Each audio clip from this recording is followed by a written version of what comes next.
Welcome to the world building session. This is session 25, if I'm not mistaken. And today we're going to be talking about scope and scale. I'm going to be working on some of these drawings that I was doing earlier this week for some dark tower type of things. Not the dark tower. That guy'd be right here. Kind of some of the old sketches. I'm going to have to dredge up things from years ago before I get into those. But as we get started, I would love to hear from you below. What do you think about when you think about scope and scale in your world building projects? Are you starting from very small things and building up? Do you start from really large things and work down? Are you going Tolkien and building all your own languages? Or are you just starting with a village and making things pretty simple and building up from there? I would love to hear about it as we get started.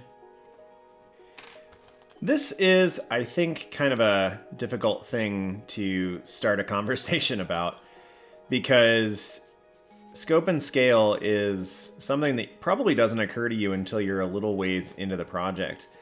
And often, I think it's one of those things that doesn't really occur until after you've either made some big mistakes or you've made a lot of progress on things.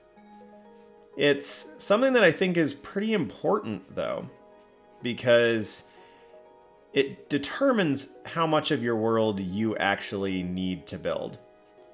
For some of us, myself included, the building of the world is such an enjoyable part that you don't really care. Like if you end up building a little bit more than you need to, so what? It's fun. The whole process is rather enjoyable, so who cares if you do a little bit more? But for some folk, it can be distracting. It can be something that keeps you from working on the stuff that you really would like to be working on. And not everybody's going to enjoy world building as the primary reason for telling their story. But the other side too is you can get stuck in world building the wrong things, in things that aren't going to contribute as much as some others will to what you're building and what you're working on. But there's a couple different ways to look at this. So I think we'll start off by talking about scope and scale as far as if you're building a world or if you're building a universe or a galaxy. And then I think we'll actually talk about a different note on scope and scale, which is how big are the things that you're putting in your world and what does that contribute to as far as how your characters feel. And that's kind of where I think all of this is cached and why all of this kind of works together, is the fact that all of this is going to influence how the characters or audience interacts with and sees your world. The overall scope and scale is going to impact that in a really rather dramatic way. So let's start by world and universe and all that jazz. So I think it's pretty important, not fundamental, but a good idea early on to start thinking about how much do you really need to build. It can be tempting, I think, especially for people like me, to start by building everything. And that seems really tempting and really exciting and really quickly becomes incredibly overwhelming because there's just so much you can do. You can build ad infinitum. You can keep going forever and just build amazing, intricate, interesting things. But at a certain point, you probably get to a level where your time might be better invested in other ways. And if this is something you're doing predominantly for a hobby, then, you can invest your time however you want. But I think most of us would enjoy having more of our worlds brought to life at some point. And if you find that you're getting bogged down in a lot of world building stuff, then it's not about using your time most efficiently. It's just about using your time in a way that's going to yield the results that you enjoy most. I enjoyed world building for a really long time, but I didn't really get much progress until I started allocating time specifically and sitting it down and doing it on a weekly basis. I'm currently on hiatus with my writing, but I'm getting rid of that tonight. I'm going to start writing the third and final book of my trilogy tonight, and we'll see where that goes. I have a feeling that it's going to be either a very exciting start or kind of rocky because I took a month off of writing, which is the first time I've taken a month off of that kind of writing in a year and a half, 2 years now. But I'm rather excited to get back into it. My evenings have felt a little bit strange because it's been what do I do before I go to bed now for the last, well over a year, my evenings were pretty much get my daughter to bed, make sure everything's taken care of around here, spend a few minutes with my wife, and then go and write for an hour and make sure that my world building and all that kind of stuff is where it needs to be so that I can write. So it'll be interesting to kind of get back into things. And there's been some drawing and some work that I've done for the stuff on the channel that will actually provide better groundwork for some of the stuff that I'll actually be working on in the book. So that'll be kind of fun. But I think the probably first thing to kind of hash out is, what is the purpose of the world building in your story? If the purpose is to create a backdrop for your story, whether it's a D&D campaign or for Pathfinder, or if you're trying to build a backdrop for a video game, or you just want to write a book, which is, maybe one of the more common reasons why people do this, it's good to determine what the purpose of the world building is going to be. For me, it was providing the backdrop and intrigue and interesting things, but also making it so when I'm writing stuff, I can really easily visualize where my characters are and what they're up to. It's also just enjoyable. I find the building of worlds rather entertaining, and so I just enjoy it a lot for its own sake. It's an enjoyable thing for me to do just on its own. So with those kind of elements, I didn't mind investing time into writing a language, into thinking about Genesis, essentially, how the world came to be. Are there gods? How did they put creation into existence, and what do the people believe about those things? I don't mind taking an evening and writing on currency and how money works and what the base system is. Ours in the US is the dollar, which is broken into hundreds, and well, that's not how every math system and how every number system has worked in human history. So I built mine as a base 60, like old Mesopotamia. And those kind of things are weird and silly, and, I find them rather enjoyable. But for a lot of people, they're not going to be. They're going to be hurdles, things that are not interesting.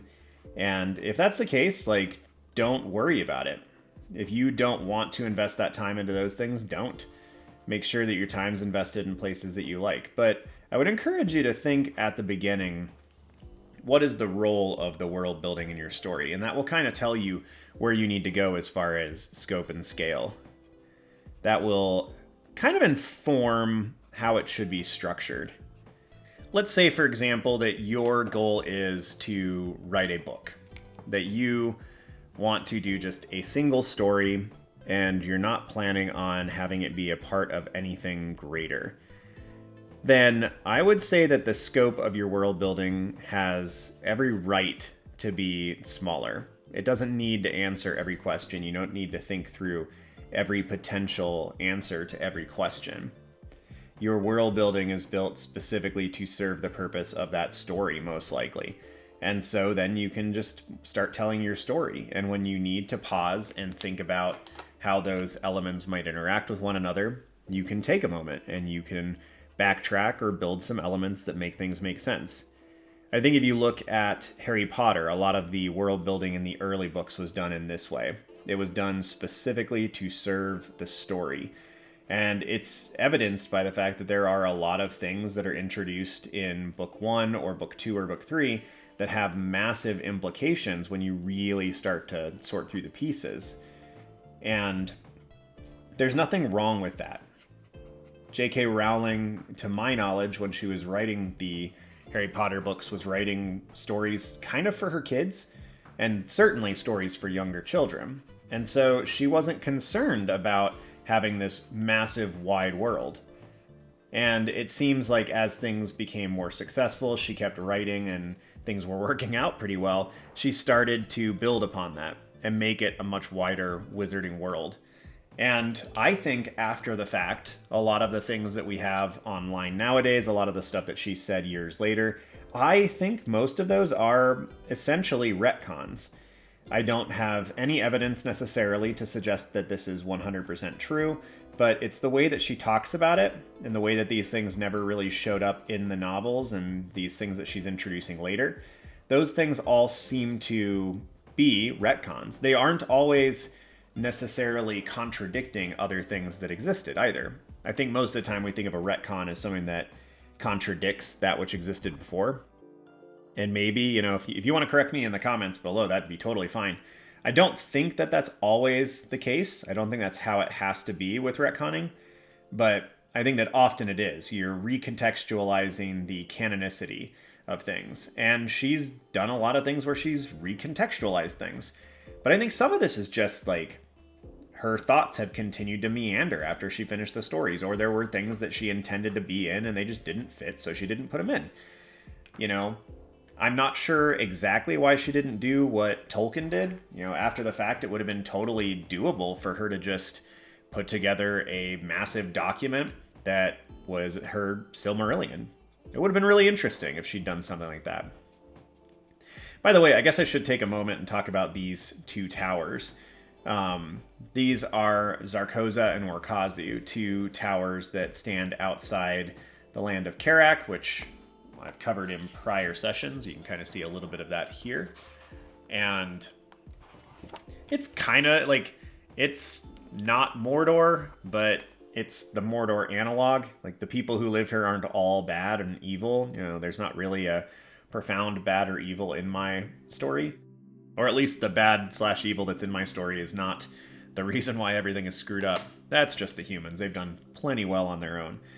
But these are two towers that have to be passed in order to get into this land. And at the end of the first book, they try to get past them, and they fail rather spectacularly. And at the midway point of the third novel, they're going to make it a successful attempt and get past these towers. But I rather enjoy designing things like this. I like the idea of one of them being super, super elegant and well put together. I love how I just made a green mark there on top of it. And then the other is just like haphazardly put together. And these two towers are named after the brothers who built them. The brothers who were, I think, twins, but I'm not positive. I just don't have the documentation right in front of me. And it's hard to keep track of every single piece. Sometimes I have to go reference things. But these towers kind of mirror their personalities. One just being super utilitarian and one being super elegant in how he tries to get everything handled. But these towers are things that I've kind of had in the back of my mind for a long time. And as I explore the world building, I'm just enjoying putting down these things that have sat in my brain for a long time, and they're finally finding purchase out there in the world. They're finally getting put down in a more formal sense, and it's fun. And it's also necessary. Like, I keep working on different ways I can handle the top of this tower, because sometimes you draw something from one particular angle and it kind of makes sense, and then the more you mess with it, you're like, I don't know if that really makes sense from that angle. So I'm just exploring those kind of things and playing with them. But I figured it was just good to give a teeny bit of context there. So yeah, scope as far as what you need to build is really important. And I think it would have been really interesting if Rowling had introduced her own Silmarillion, had given us an extra novel after the end that kind of walks through, like, this was the intention behind these things. This is what I really meant by this. This is, that Goblin War that's referenced. Like, here it is. Those kind of things would be really cool. But for the story she was telling, at least at the time, it was not particularly important. And so she didn't do it. And I don't think that's a mistake that she made. It's just a choice. And for your world, if you're going to start off kind of like she did and make a story that is just going to be one book, I would make sure that the scope and scale of your world building is pretty small at first. It doesn't need to be big. Everything you do is in service of whatever world you're building and whatever story you're telling. And if the story that you're telling is relatively small at first, then keep your world building small. If, like me, you kind of just enjoy the world building because it's fun, maybe it's relaxing, it's what you do when you get home from a hard day at work, then go as big as you want. But if you settle in at some point, if you find that you're enjoying the process, but you don't really know which way to anchor your work, you're not sure where to put things, I would encourage you to start from the beginning. And the reason that I think this is important is that if you start with how your world came to be, if you start with some of the background history elements, I think you're naturally going to work out some of the cultural differences between the people. You're going to start to understand the kinds of people who would grow up in this world, the kinds of phrases that they would use, the things that they would talk about, the things that would be, struggles that they would have. And that's been a lot of what I've tried to dedicate my time to as I've been doing the world building, is thinking about how these elements are going to influence other things. The people that live up here, for example, they're at a higher elevation. So I've spent a lot of time thinking about, well, what do they eat? And, the fact that they are so much more isolated than the other people groups, which is part of what's allowed for this strained relationship between them. Because they are more isolated, they live a little bit differently, they smell different, they fight differently. All of these things make it easier for people to demonize them, to other them, to think of them as being bad. And they do have some traits that are maybe a little bit darker than what some of the other people groups are like, but that doesn't necessarily mean that they're evil. But when hundreds and hundreds of years have passed and times have changed, it became much easier for the other groups of people, the other countries, to be like, well, things are going wrong, and it's partially due to the reinstated interactions with these people. I think maybe they're at fault. Maybe it's their fault. And that has allowed me then to build my world in such a way that articulates that. And most of that has come, frankly, from the world building. I wish I could tell you that I started everything with perfect intent and knew what I was going to do, but it's just not true. I had ideas, and I'd like to think that I'm pretty thorough, but I'm certainly not perfect. I've thought about a lot of things, and there's also been an embarrassing amount of things that I haven't thought about. And those things kind of go back and forth. I start writing thinking like, oh, I understand what happens in this region. I know who these people are. And then as time goes on, I was like, oh, no, I don't. No, I do not know who these people are. I do not know what I'm going to do here. And that makes things a little bit more difficult. And it's not a huge problem, but I have to bounce back and forth. And the scale of my story keeps changing. It keeps increasing. But that's also for one major reason, and that's a reason that if, it also occurs for you, then maybe the scope and scale of your project is going to continue to increase, and it's going to be huge. And for me, it's the fact that I don't have a set amount of stories that I want to tell. Ideally, I would finish this initial trilogy, and then I want to start going back and telling other stories that happen in the same universe, in the same world, in prior ages. And because of that, I can keep kind of going forever. I can just keep modifying things and adding things. And that also means that the creation story of my world is rather important, because it's going to inform different things across different ages. It means that the way the continents come together. It means that how each species thinks and talks about themselves. It means warfare and battles and all these kind of Atlantis stories. Those things matter more because they are going to have different points in my story where they are actually happening in real time. And so for me, it does behoove me to work on a lot of that crazy high-level backstory stuff. It makes sense to have multiple languages. It makes sense to have extreme levels of history. But that's not always going to be the case for you. And maybe you don't know yet. Maybe you don't know exactly where you want to go with things. Maybe you are excited and you just want to build things, and if that's you, then do it. There's nothing wrong with just doing this because it's fun. That's how it started for me predominantly. I fell in love with Lord of the Rings and was like, I'm gonna do that. And then I started. I had a good friend that I met who was a kid that I ran into at guitar lessons, and then he came to the same tiny little private school that I was going to in middle school, and he was a world builder. He was very much into Warhammer 40K. This was back in maybe the early 2000s, might have been late 90s.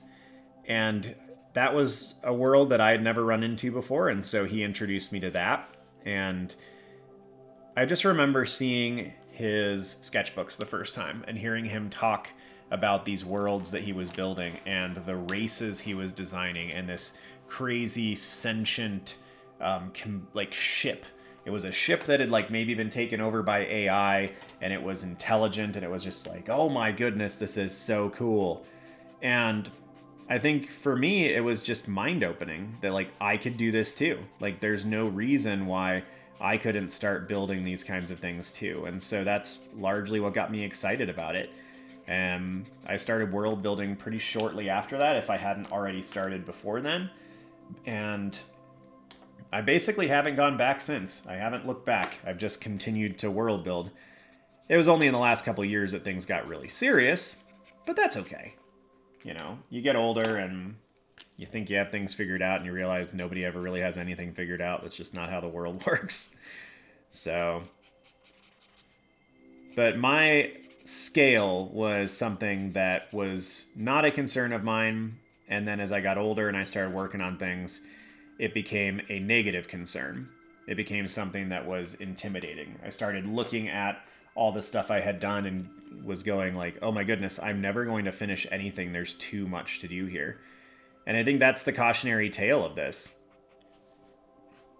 It can be very exciting to engage in the world building and to go big, but it's very easy to overdo it. And then you find that you've been spreading yourself too thin.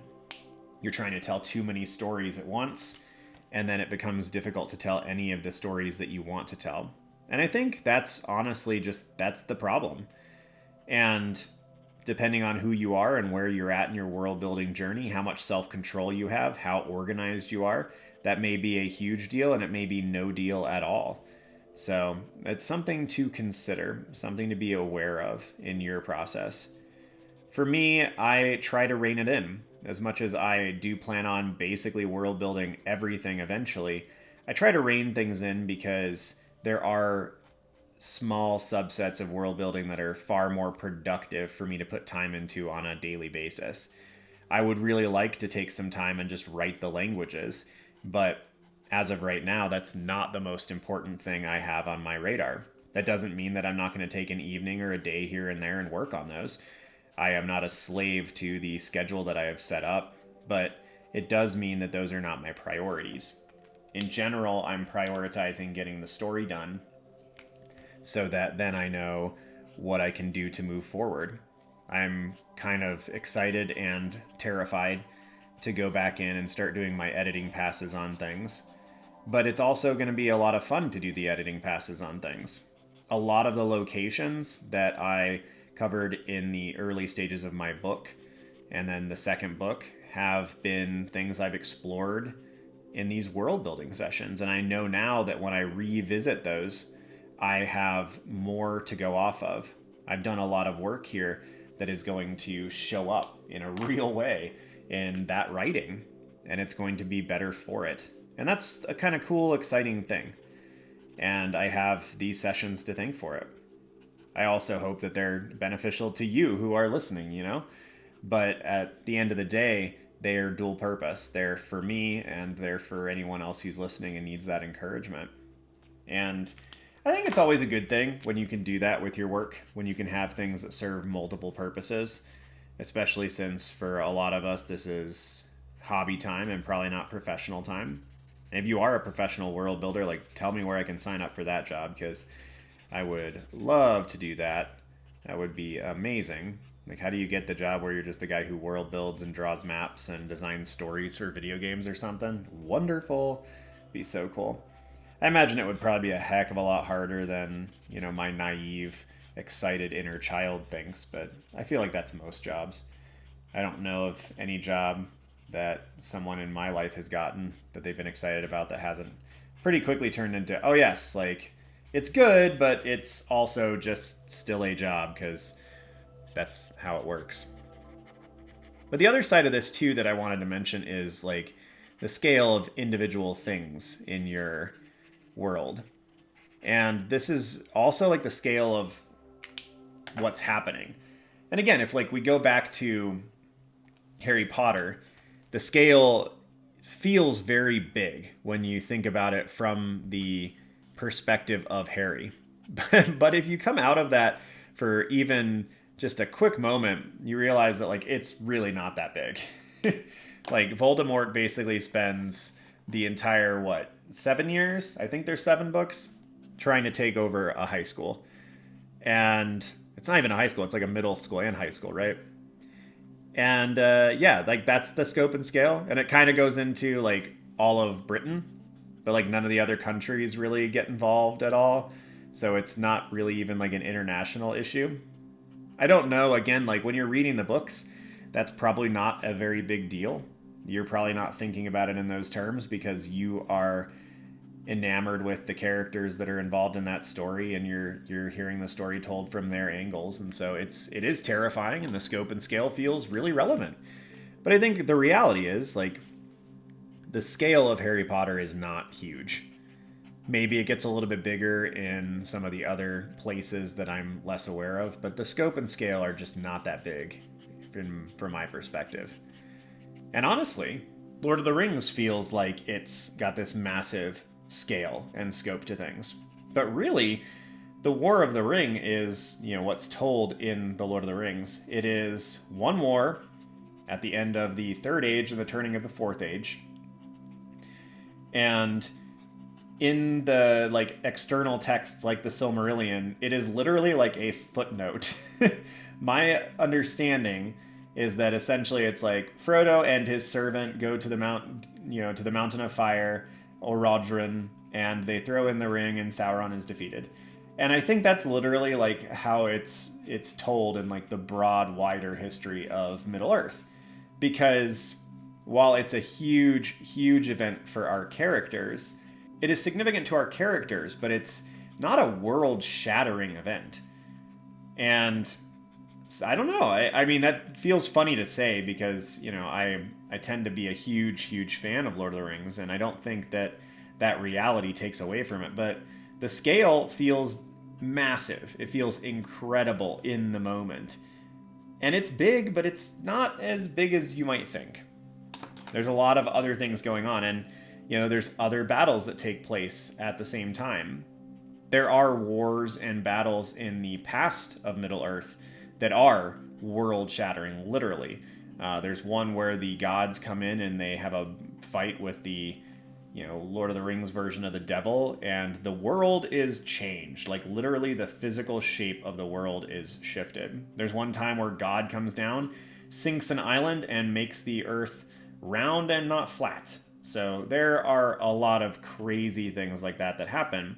So the destroying of a ring and defeating Sauron, who is only but a servant to Morgoth, it's a big deal, but it feels like a bigger deal in the story.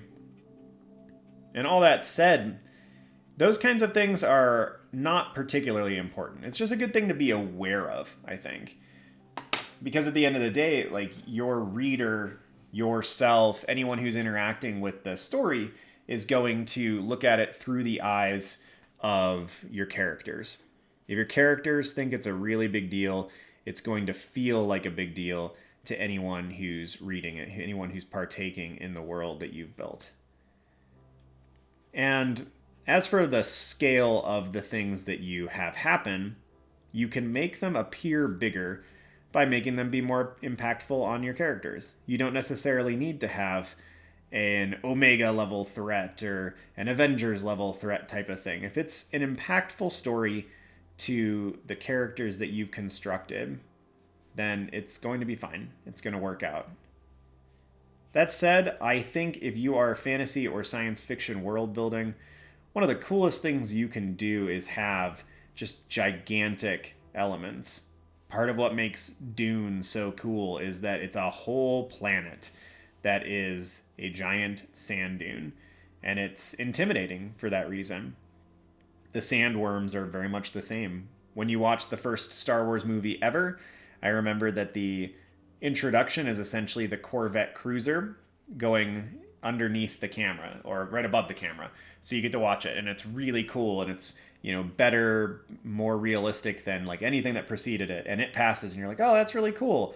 And then the Star Destroyer comes, and that thing is massive, and it dwarfs the ship that went before it. And I think my dad said he saw it in theaters, and everyone was just holding their breath as this gigantic cruiser is going through. And That's so cool. Like, that size, the scope and the scale of things. And then we get that with the Death Star later on, where we realize how big this thing is. You know, that's no moon, that's a space station. It's like, nah, it's not a space station, it's that big. And then you get into the second Star Wars movie, and you have the scene where you got the three Star Destroyers that are all really close to one another, and then all of a sudden this shadow comes over them.